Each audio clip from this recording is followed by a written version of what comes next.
Imagine a card game where lightning-fast reflexes meet centuries-old poetry, where players memorize 100 classical poems and compete in matches that resemble athletic competitions more than traditional card games.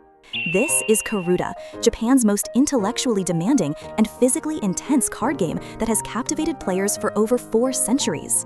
The story of Karuta begins with an unexpected cultural exchange.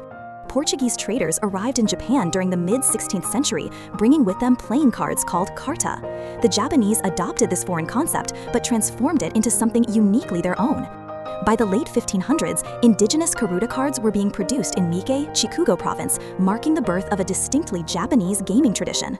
During the Edo period from 1603 to 1868, karuta evolved from an aristocratic pastime into a popular educational tool.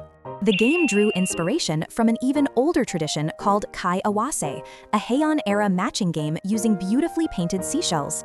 This ancient influence helped shape Karuta's fundamental mechanic of matching corresponding elements between 2 sets of cards. Modern Karuta exists in several fascinating varieties, each serving different purposes and audiences. Iroha Karuta represents the simplest form, designed specifically for children learning Japanese proverbs. This version features 48 cards, each corresponding to a different hiragana syllable. The reading cards display complete proverbs, while the grabbing cards show only the first syllable alongside illustrative pictures. 3 regional variants exist: Kamigata, Edo, and Owari, each reflecting local dialects and cultural preferences. The most prestigious form is Utagaruta, specifically the Hyakunin Isshu variety, which translates to 100 people, 1 poem each.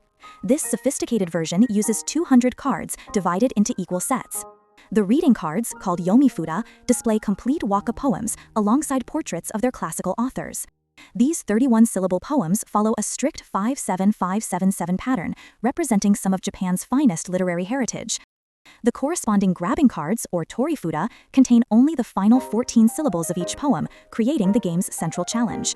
Competitive Karuta transforms this literary exercise into an intense sport governed by the All Japan Karuta Association. Players arrange 50 randomly selected torifuda cards on a tatami mat, then listen as a referee reads complete poems. The moment they recognize which poem is being recited, players must grab the corresponding card faster than their opponent. This requires not only memorizing all 100 poems, but developing the reflexes to identify them from just the opening syllables.